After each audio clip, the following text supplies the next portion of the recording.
Luna and Sonny, give us, Chyna, the behind-the-scenes story. See, I mean, we're all perfectly normal. But they went at it, right? Yeah. I mean, that was genuine. That was not fake mock stuff. You're saying more of that. Long overdue. Long overdue. From what standpoint?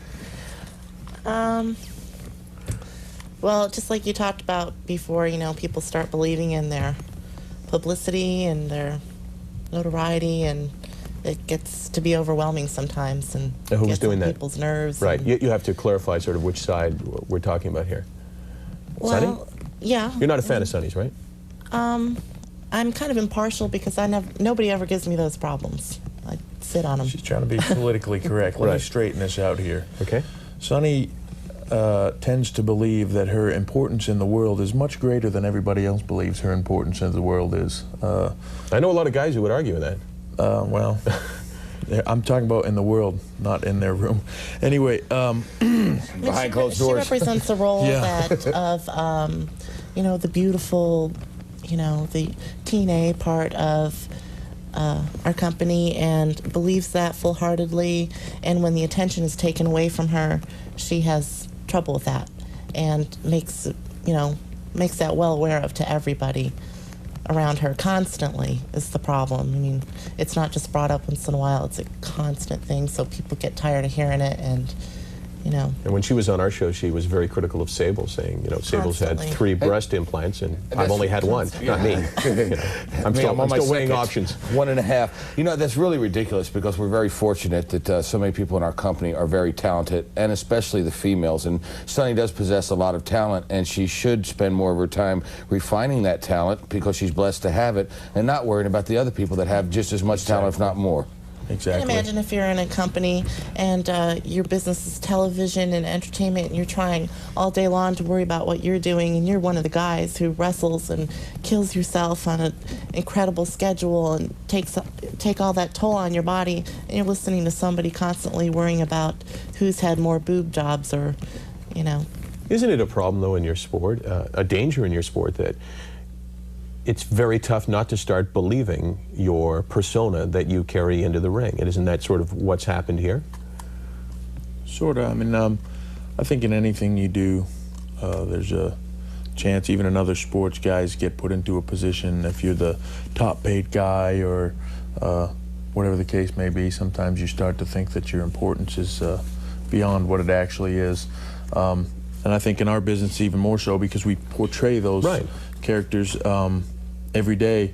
But you know, some people need to take a wake-up call and just, you know, look at, hey, when you go home, you're just you.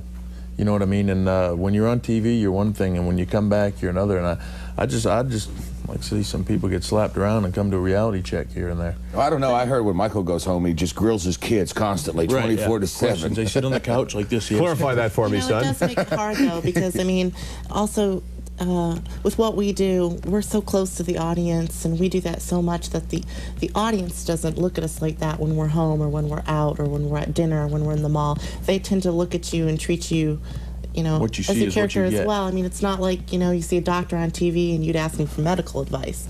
With us, people really see us as, you know, they see me as that, you know, terrible Girl Scout from next door. Right. People are afraid to ask me for my autograph because they're afraid I'll kick them in the nuts, you know, because that's what they see on TV. That would scare me. And, you know, so it's sometimes very hard. I'm going to put my pen away right now. That's why your legs are crossed. This is Canada. Can she say nuts in Canada? Well, I guess we'll find out. Well, roasted or almond? No, we can say it. I don't think we can show them. Okay. Yeah. I think Doc and I would probably vote against it anyway.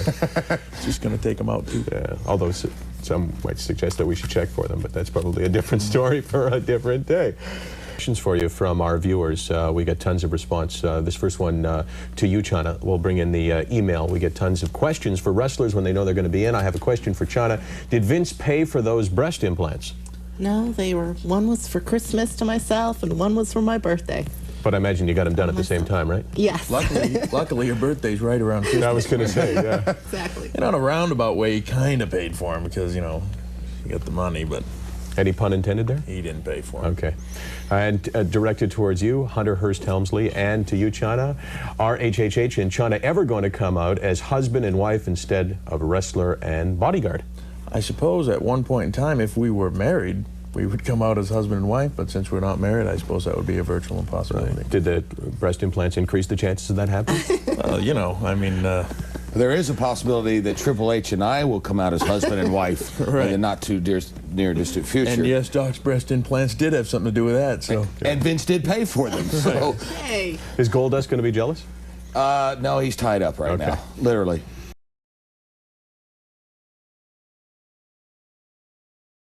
Sometimes in our business, we get so caught up in what everybody else is. You know, we're bringing a guy because he's a football player.